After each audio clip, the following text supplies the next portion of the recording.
Allah sebutkan dalam Al-Quran. Apa kata Allah dalam Al-Quran itu? Yastabdilu qauman ghairakum, kata Allah. Nabi jelaskan itu. Nabi yang menjelaskan, bukan saya. Nabi yang mentafsirkan ayat tersebut kepada para sahabat. Satu ketika Nabi duduk dengan para sahabat. Ketika duduk dengan para sahabat, kata Nabi, kalau kalian tidak mau ketika itu, tidak mau berperang, tak mau yatawalla, mereka berpaling daripada keimanan, yastabdil qauman ghairakum, kata Nabi, akan datang kelompok yang akan menggantikan kalian. Tahu Bapak Ibu siapa yang dikatakan oleh Nabi? Ketika itu Nabi menjelaskan itu. Nabi menjelaskan dengan panjang lebar, disampaikan oleh Nabi dalam satu bentuk hadis. Hadisnya sahih.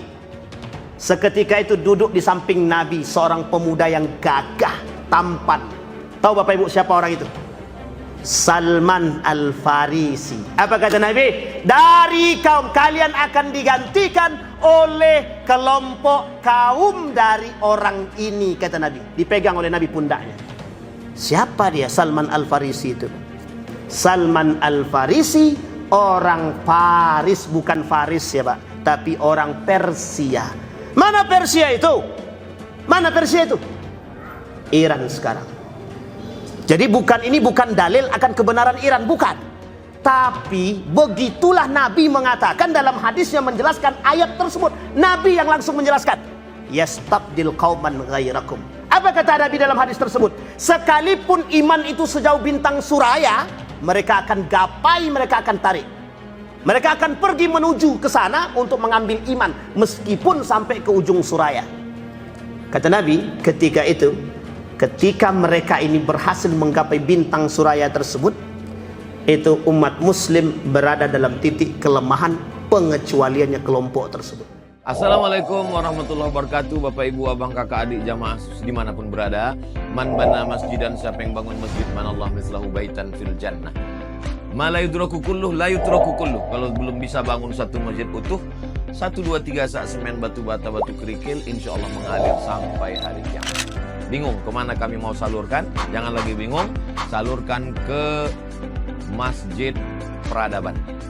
Di nomor rekening Bank Syariah Indonesia BSI, nomornya mudah, 33300009097 atas nama FSRMM.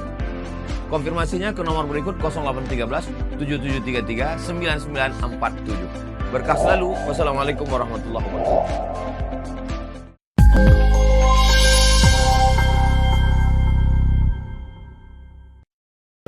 Baik Bapak Ibu, pada pertemuan sebelumnya kita bersama mempelajari peradaban Arab pada saat itu. Kemarin saya pernah sampaikan ada beberapa peradaban. Satu Yunani, yang kedua ada peradaban Islam, yang ketiga ada peradaban Barat secara umum. Tapi kalau kita runut dalam sejarah kerajaan, peradaban itu pernah dipegang oleh beberapa kerajaan besar. Satu Yunani, yang kedua ada namanya Babilonia, Irak sekarang.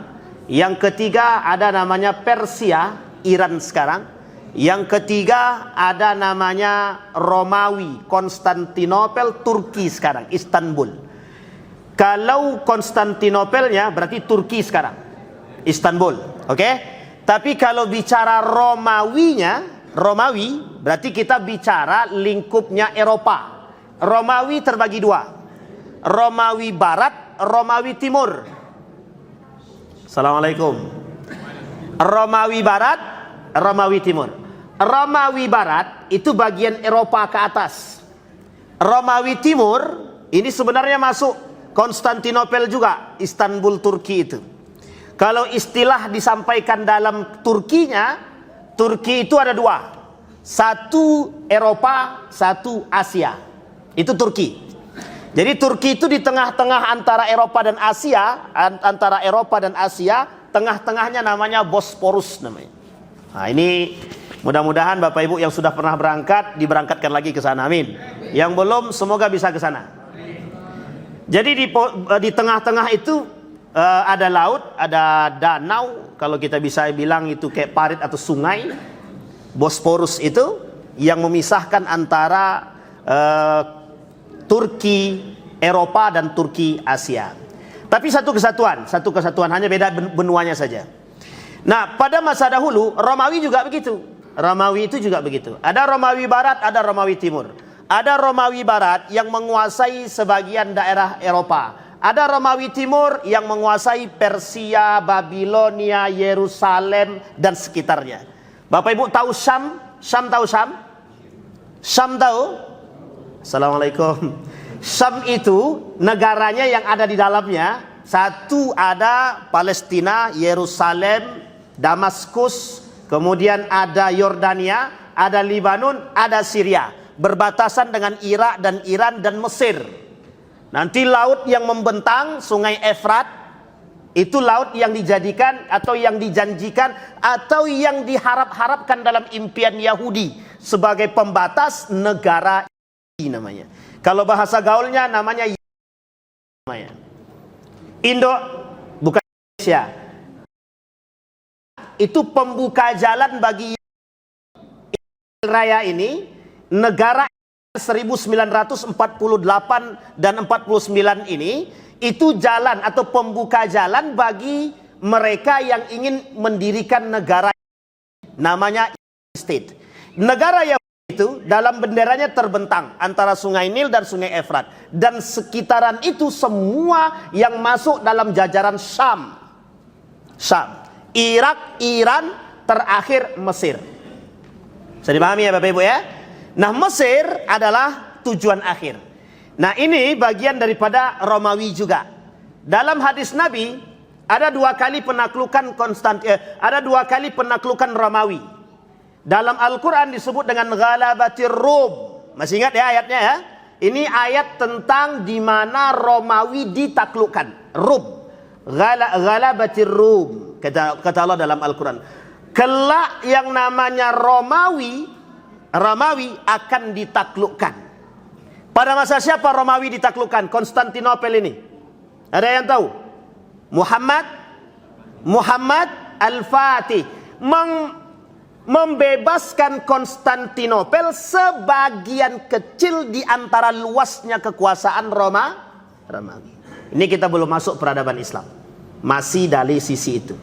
Ini adalah peradaban-peradaban. Maka Bapak Ibu, kalau kita kaji sedikit tarik dalam dunia pemikiran, perang pemikiran, ada istilah namanya Dark Age namanya. Apa namanya Bapak Ibu? Kalau ketinggian, kasih tahu Bapak Ibu. Dark Age ini artinya masa kegelapan. Masa kegelapan ini disampaikan oleh siapa? Oleh Orientalis. Orientalis ini orang mana? Ini saya sampaikan. Orientalis ini adalah Amerika, Belanda.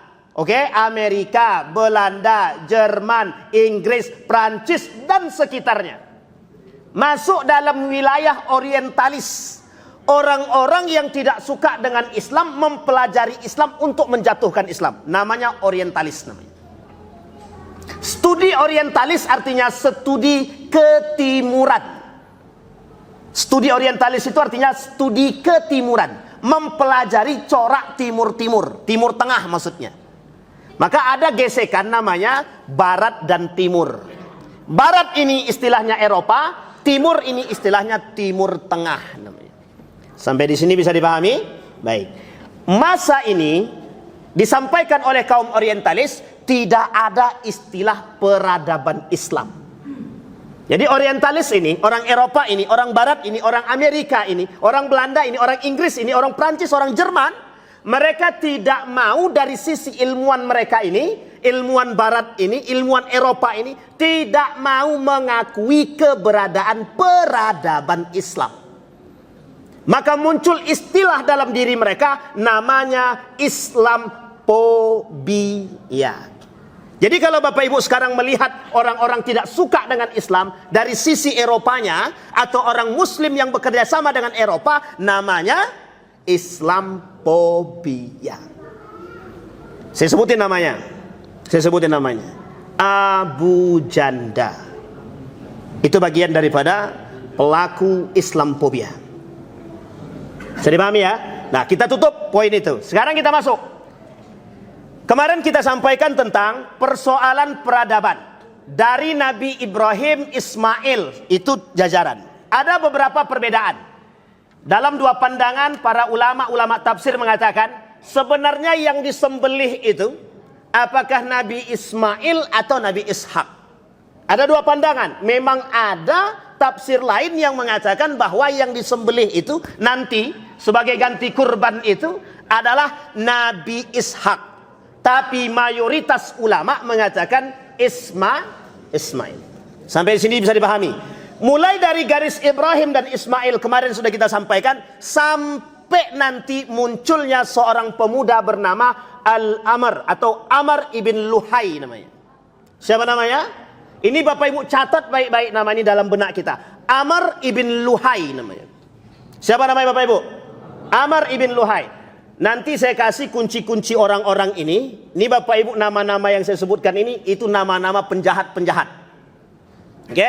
Amr ibn Luhai ini orang pertama yang merubah pergeseran tauhid dari Ibrahim Ismail menuju satu sembahan penting bagi mereka, namanya berhala. Apa namanya Bapak Ibu? Baik. Berhala ini dibawa oleh siapa?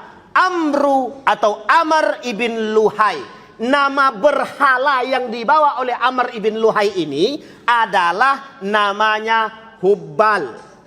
Siapa namanya? Hubal. Hubal ini nama daripada berhala yang dibawa oleh Amr ibn Luhai dari Syam. Tahu Syam Bapak Ibu? Syam ini negara yang tadi kita sebutkan. Dulu ini satu kesatuan. Dari masa dahulu satu kesatuan. Sampailah ini pada masa nanti baginda Nabi Muhammad SAW. Terjadi perpecahan-perpecahan di tempat Syam ini. Bisa dipahami? Baik. Ini harus pelan-pelan nih. Kalau peradabannya harus pelan-pelan sedikit. Singkatnya kita kembalikan. Amr ibn Luhai meletakkan berhala Hubal tadi. Di mana diletakkan? Di sebelah kanan Ka'bah yang menjadi sesembahan orang-orang tauhid ketika itu. Singkat cerita, Amr ibn Luhai termasuk salah seorang yang sangat disegani. Dia melakukan mempelajari beberapa mantra yang dipelajari, kemudian dimasukkan ke dalam patung berhala Hubal tadi. Setiap permintaan Amr ibn Luhai atau Amr ibn Luhai ditepati, ada yang dipenuhi. Menjadi poin penting bagi Amr ibn Luhai untuk mempromosikan patung yang bernama Hubal karena punya kelebihan bisa menjawab doa-doa permintaan Amr ibn Luhai. Dalam bahasa kasarnya, Amr ibn Luhai bermain dengan syaitan, jin. Yang ketika itu oleh Amr ibn Luhai sebagai Tuhannya adalah Hubal. Kemudian ditambah lagi beberapa patung berhala dari beberapa daerah, diambil oleh Amr ibn Luhai, bernama Manat namanya. Apa namanya? Manat. Diletakkan lagi di sisi lain di sisi kiri daripada Ka'bah.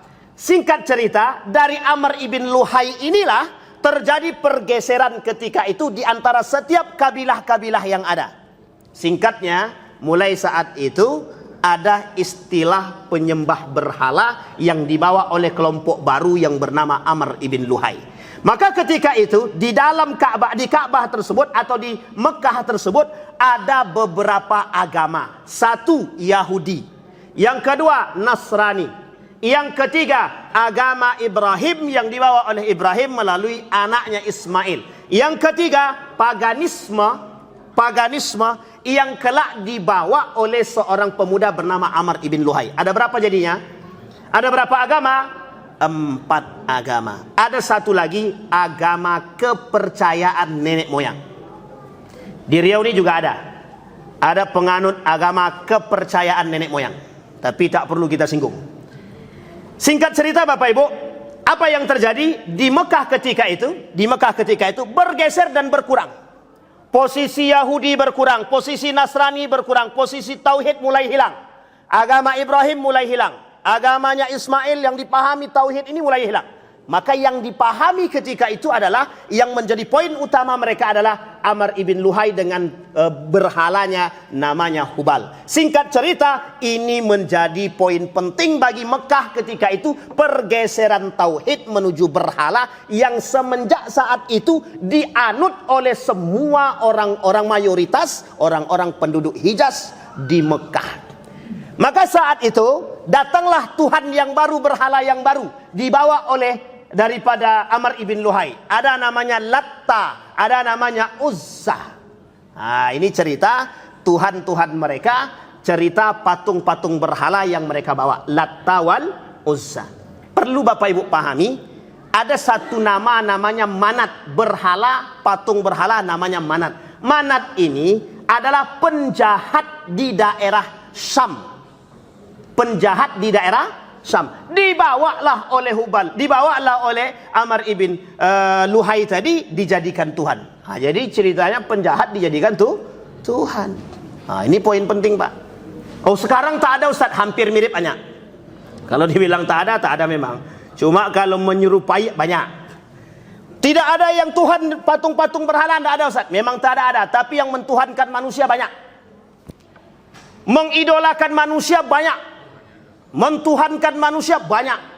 Ah, itu Tuhan-Tuhan baru pengganti Amr ibn Luhai. Bedanya, Amr ibn Luhai Tuhannya mati, sekarang Tuhannya hidup. Sekarang saya tanya, lebih jahiliyah mana? Lebih jahiliyah dulu apa sekarang? Ah, sekarang itu manusia-manusia jadi Tuhan. Memang mereka nggak ngaku Tuhan, cuma pengikutnya yang mentuhankan dia. Satu itu. Banyak penguasa yang mengaku, tidak mengaku menjadi Tuhan, tapi bersikap seperti itu Tuhan. Jangan tersinggung. Kalau tersinggung berarti pelaku. Tapi insya Allah nggak ada yang tersinggung, karena banyak bukan pelaku semua. Amin. Baik, kembali kepada poin tadi. Itu periode. Maka periode ini selesai. Selesai periode ini, sampailah datang yang disebut dengan seorang pemuda bernama Muthalib. Muthalib saudara kandung daripada Hisham. Hisham anak daripada Abdi Manaf. Artinya Muthalib bin Abdi Manaf. Saya ulangi, Muthalib ibn Abdi Manaf. Siapa Muthalib ibn Abdi Manaf? Sudah kita sampaikan bulan kemarin. Muthalib ibn Abdi Manaf ini saudara kandungnya Hisham. Saudara kandungnya siapa? Hisham. Hisham ini siapa? Anaknya Abdul Manaf. Abdul Manaf ini siapa? Buyut daripada baginda Nabi Muhammad sallallahu alaihi wasallam. Bisa dipahami Bapak Ibu? Agak-agak goyang? Enggak kan? Aman ya? Ya, agak-agak kesusahan nih nama-namanya nih. Singkat cerita, ini kita singkatin, terang. Kita singkatin, habis ini kita masuk periode baginda Nabi. Singkat cerita, Muthalib ibn Abdi Manaf ini pergi ke Madinah, menjemput keponakannya yang bernama siapa? Syaibatul. Sudah kita sampaikan bulan kemarin. Assalamualaikum. Syaibatul Ham. Syaibatul Ham ini siapa? Abdul Muthalib. Nama lainnya adalah Syaibatul Ham. Syaibatul Ham ini siapa? Siapa Syaibatul Ham ini? Siapa? Kakeknya baginda Nabi Muhammad sallallahu alaihi wasallam. Singkat cerita, singkat lagi. Pokoknya kita singkatin. Singkat cerita, Muthalib balik dari Madinah menuju Mekah, sampai di perbatasan masuk ke gerbang Mekah. Di situ dilihat oleh penduduk Mekah bahwa Muthalib membawa seorang pemuda yang dianggap sebagai budaknya Muthalib. Maka kata mereka, kata penduduk Hijaz, penduduk Mekah ketika itu, ya Muthalib, ini budak yang engkau bawa dari Madinah. Tahu Bapak Ibu, budak bahasa Arabnya apa? Abdun.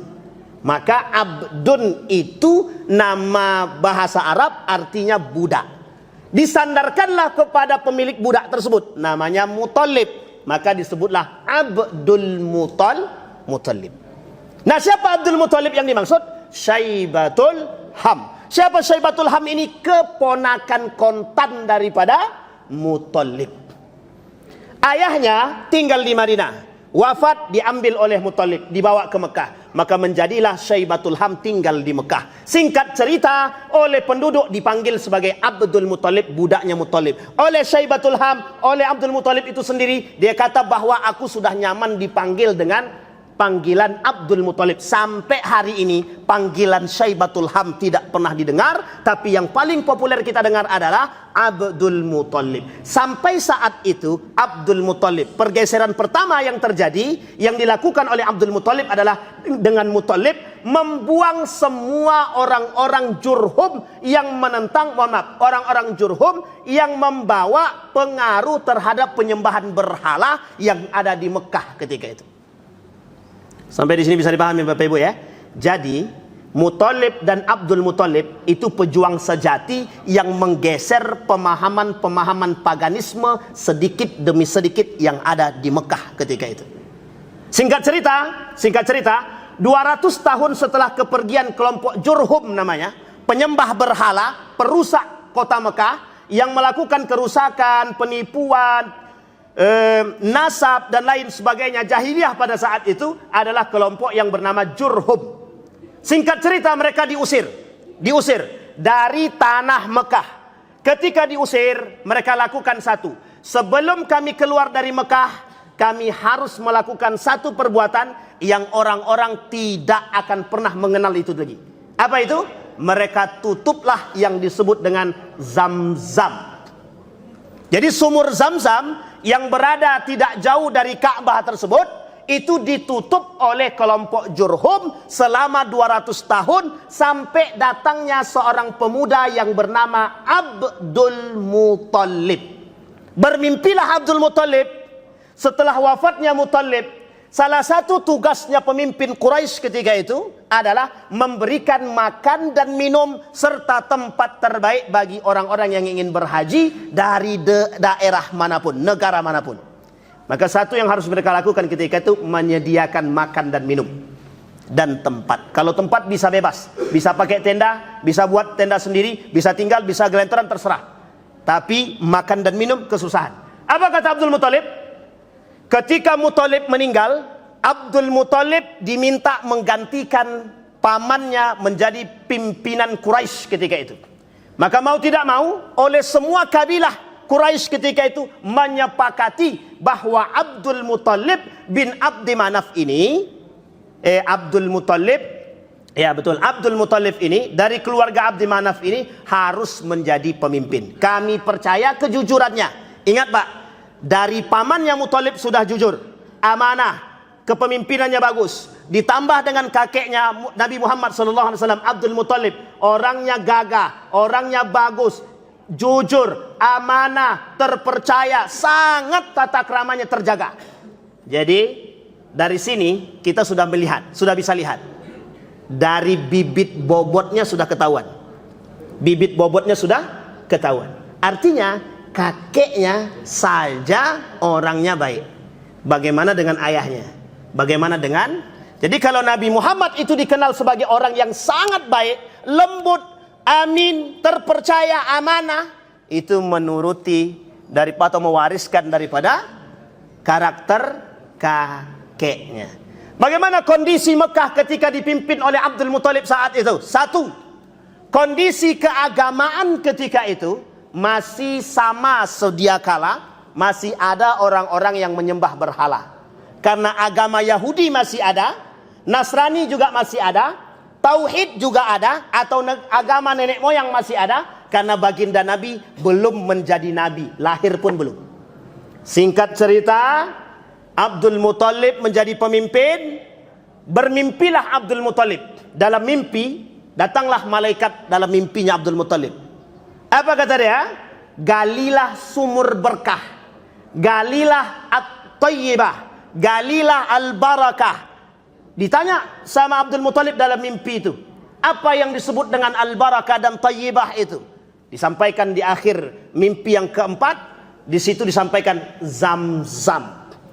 Diberikan satu, dalam mimpi tersebut diberikan gambaran tempatnya di antara dua berhala besar, yang di situ dijadikan pemotongan kambing, sapi, onta. Ketika itu tidak ada sapi ya, yang ada onta, domba, biri-biri, sebagai sesembahan buat patung tersebut. Digalilah lubang tersebut diberikan tempat darah daripada binatang-binatang yang dijadikan sembahan Tuhan, dua Tuhan tersebut. Patung besar tadi yang disembah.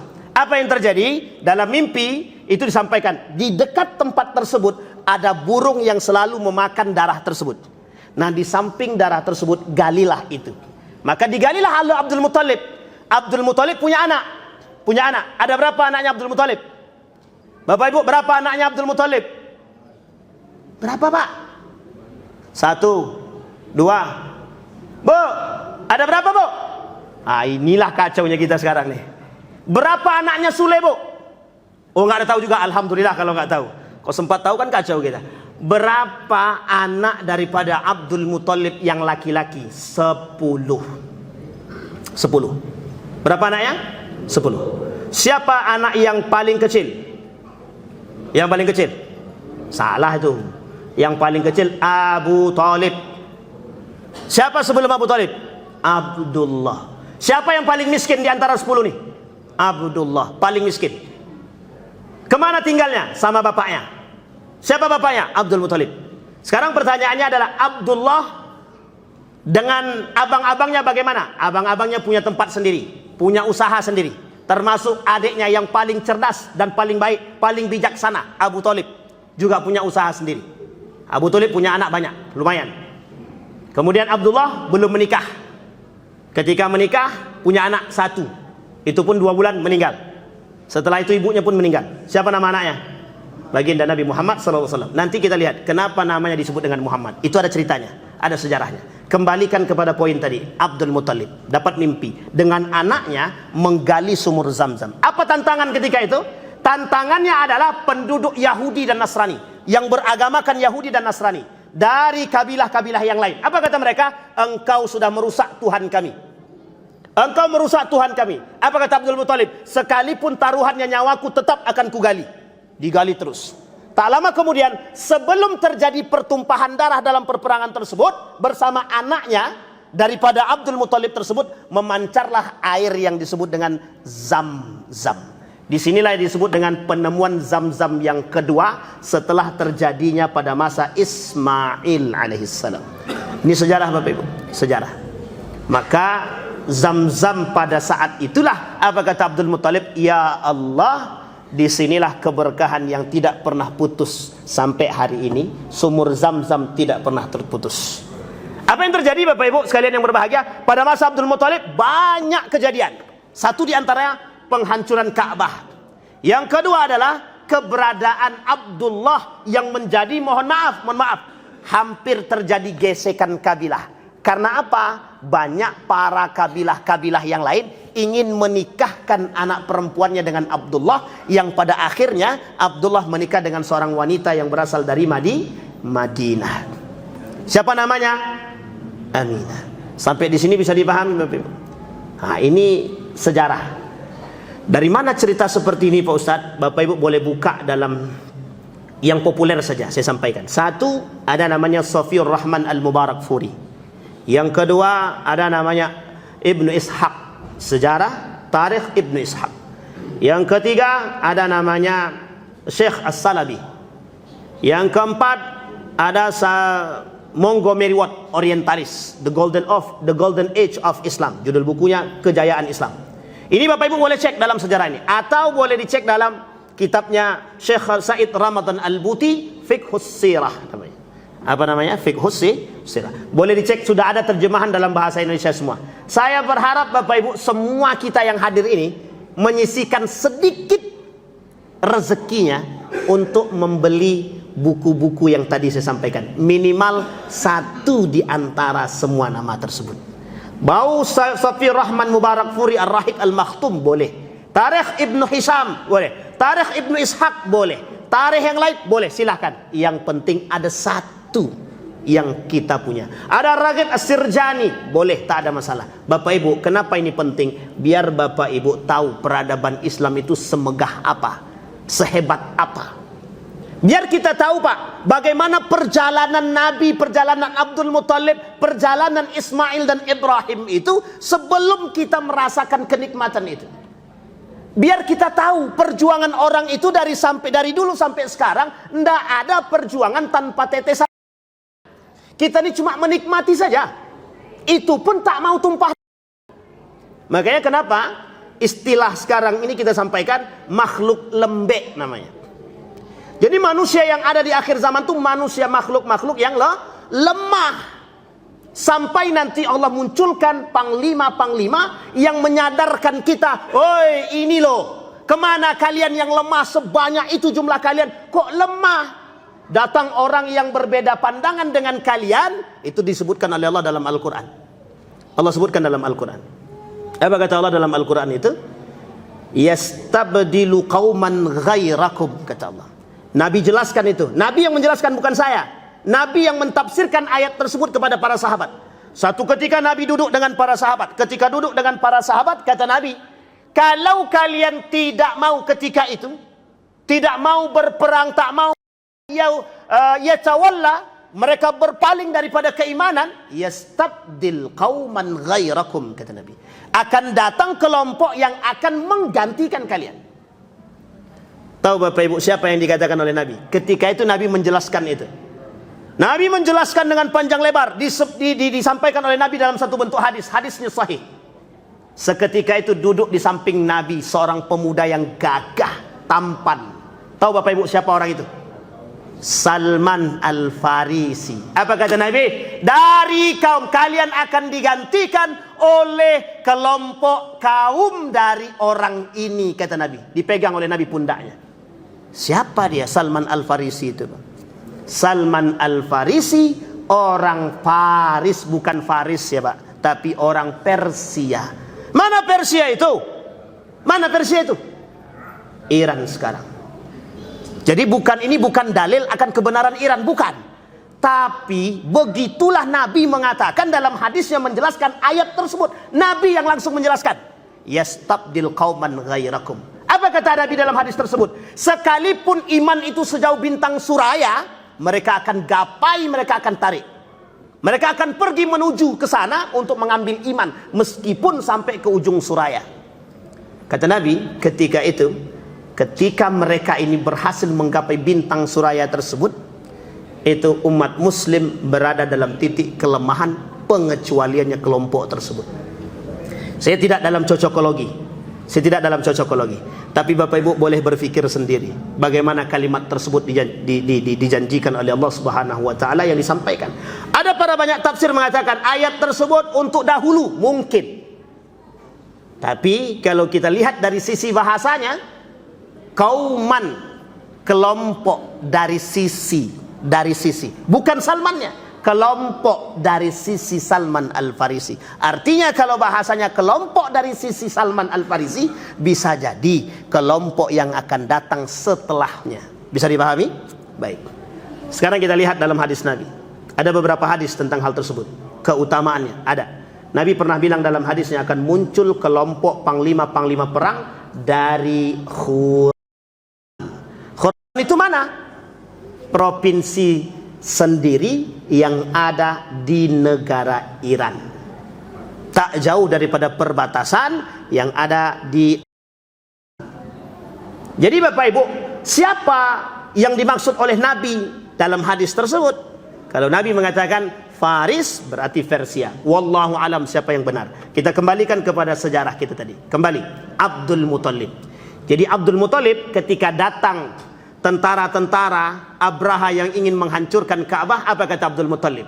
Ketika Abdul Muthalib sampaikan kepada Abraha untuk mengambil domba-dombanya, Abdul Muthalib cuma katakan, silakan kalau mau menghancurkan Ka'bah, silakan. Yang penting kau kembalikan domba-dombaku. Dikembalikan domba-dombanya. Kata Raja Abraha, kau ni masih sehat. Ini bahasa kita begitulah. Kau masih sehat? Rakyatmu, tempatmu, Ka'bahmu akan kami hancurkan, yang kau minta cuma dombamu. Apa kata siapa? Abdul Muthalib. Dia sudah punya Tuhannya sendiri. Ka'bah itu ada yang punya, bukan punya kami. Naiklah ke Jabal Qubais, diambillah itu tadi domba-domba, dibawa ke Jabal Qubais. Jabal Qubais itu di belakang, di lurusan pintu Babus Salam Masjidil Haram, arah menuju rumah baginda Nabi Muhammad SAW. Sebelah kanan atau sebelah kiri dari rumah Nabi ada gunung bukit di atas, namanya Jabal Qubais namanya. diangkat ke sana, dibawa ke sana. Apa kata rakyatnya? Kok cuma itu saja, kata dia. Bagaimana dengan Ka'bah? Dijawab sama Abdul Muttalib, Rabbatul Bait. Ini rumah, ini Ka'bah, ada Tuhannya. Tenang aja, biar Tuhannya aja yang jagain. Kita nggak usah jagain. Itu yang terjadi, Bapak Ibu. Nah, kita tidak berbicara dalam konteks, sedang tidak berbicara tentang burung-burungnya, Pak. Kita berbicara dalam kondisi ketika itu peradaban pada masa Abdul Muttalib. Begitulah Abdul Muttalib membentuk karakter-karakter masyarakat ketika itu qabla maji'il Islam, sebelum Islam datang. Tolak ukurnya adalah ketika itu agama Ibrahim terputus, agama Ismail terputus. Maka tolak ukurnya adalah kebaikan akhlak kemanusiaan. Bisa dipahami ya? Selain daripada agama, daripada dan paganisme tadi, apa yang dilakukan oleh Abdul Muttalib beserta para pengikutnya, beserta para jamaahnya, beserta dengan kelompoknya? Satu, Pak, tolak ukur ketika itu adalah kebaikan. Maka ketika itu peradaban pada masa Abdul Muttalib diukur dengan adab, bukan dengan iman. Bisa dipahami ya? Diukur dengan apa? Akhlak, bukan dengan iman. Kenapa kok tidak dengan iman? Karena ketika itu belum ada istilah agama. Bisa dipahami ya? Makanya Abu Thalib sudah mendengar Islam, tapi tidak masuk Islam. Oke? Abu Thalib sudah mendengar Islam, tapi tidak masuk Islam. Abdul Muttalib belum mendengar Islam. Aminah tidak mendengar Islam. Oke? Ini dalil, Pak, buat kita semua biar paham bahwa ayah dan ibunya Nabi, kalau ada yang mengatakan masuk ke dalam neraka, sama seperti hadis yang dibacakan, ketika itu wa ma kunna mu'adzibina hatta nab'atsa rasula. Kami tidak akan mengazab satu kaum sampai kami berikan kepada mereka rasul yang memberikan inzar, peringatan, yang mendatangkan agama, membawa risalah. Tidak ada ketika itu. Maka tolak ukurnya ketika itu apa? Kebaikan, akhlak, etika, moral. Maka ketika itu peradaban menjadi satu peradaban yang bagus dan baik, tolak ukurnya adalah adab. Maka sekarang bagaimana? Ini ada peradaban Islam, Ustaz, tapi makhluknya tidak berperadaban, tidak punya adab.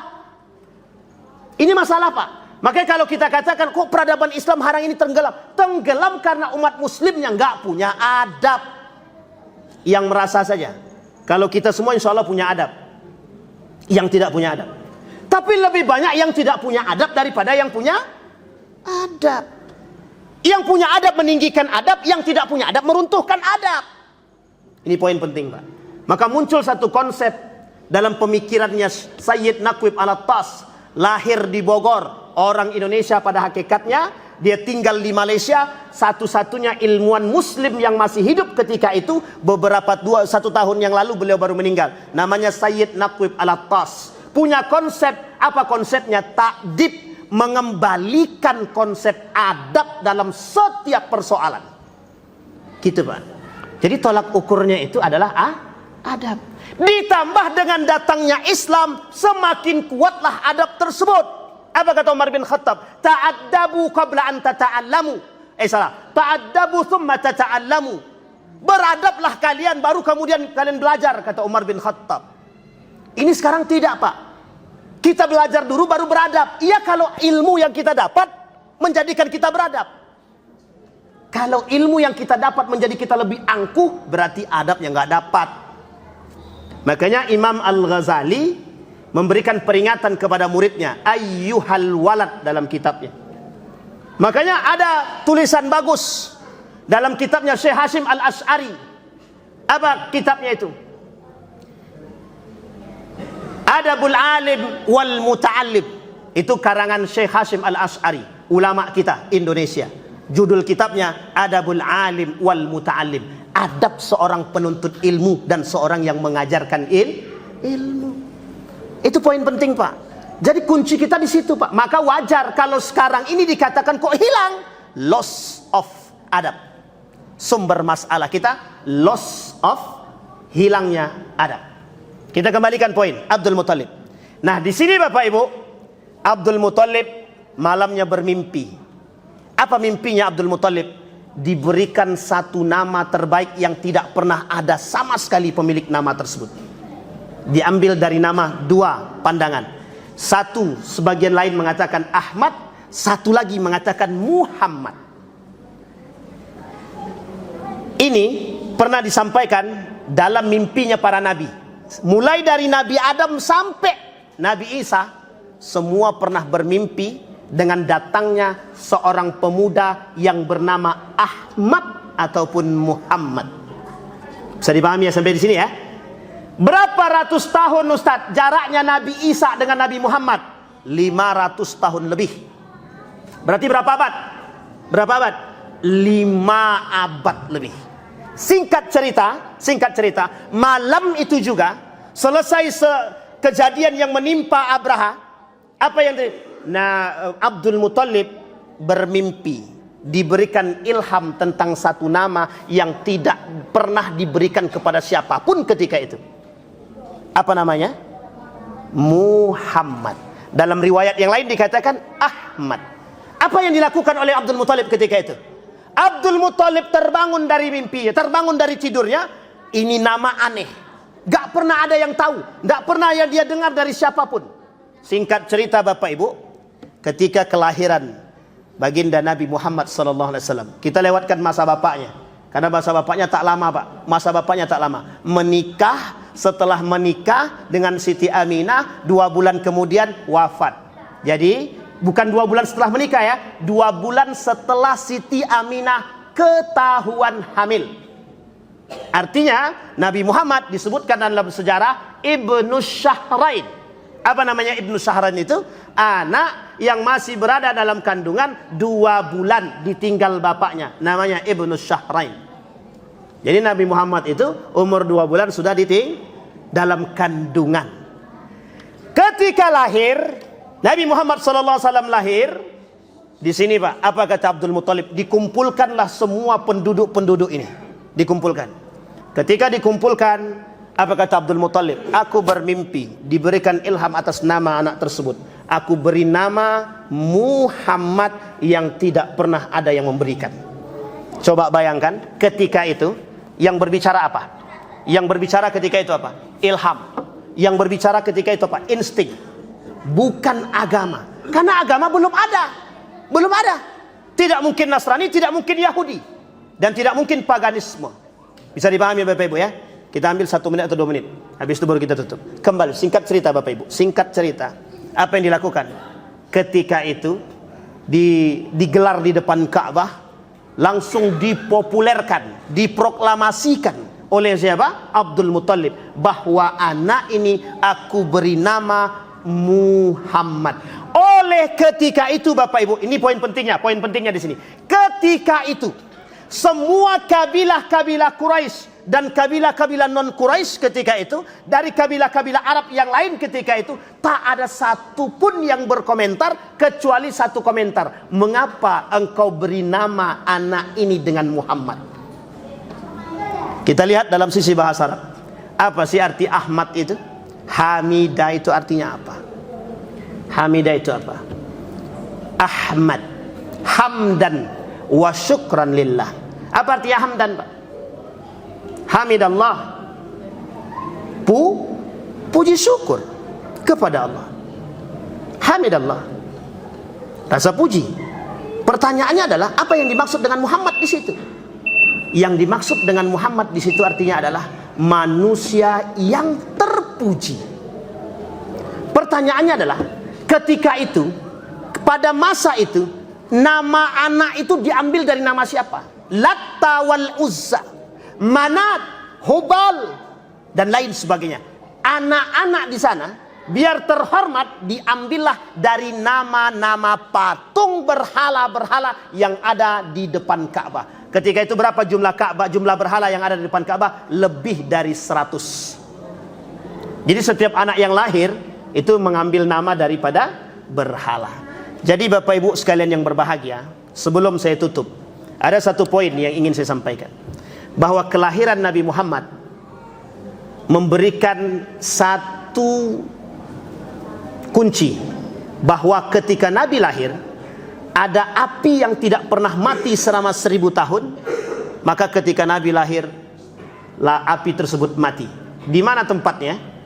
Di Iran, Persia.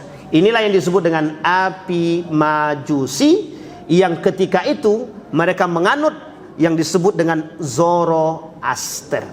Bisa dipahami Bapak Ibu ya?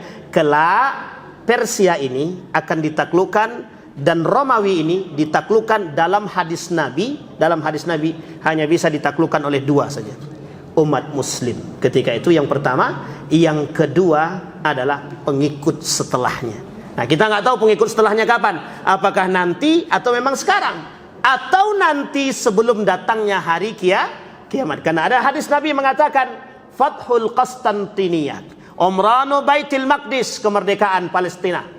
Kemudian khurabu Yasrib, kehancuran Madinah Yasrib. Wa Fathul Qastantiniyah, terbukanya Konstantinopel. Kemudian Fathul Malhamah, perang Malhamatul Kubra. Dan terakhir wa khuruju ad-Dajjal. Jadi Bapak Ibu sekalian yang berbahagia, itu sudah disampaikan Nabi semua. Sudah ada dalam hadis-hadis Nabi semua. Apa yang kita sampaikan ini semuanya bersandarkan kepada hadis baginda Nabi Muhammad sallallahu alaihi wasallam. Bapak Ibu sekalian yang berbahagia, apa yang disampaikan Nabi pasti terbukti. Hanya saja tugas kita hari ini dari peradaban ini, dari mempelajari peradaban Islam ini, kita ingin kembalikan nilai-nilai peradaban itu, sehingga kita nih punya semangat juang setidaknya, meskipun tak sama dengan sahabat, tabi'in, tabi'in, setidaknya kita punya pejuang. Amin ya rabbal alamin. Fa'tabiru ya ulil absar la'allakum tuflihun. Assalamualaikum warahmatullahi wabarakatuh.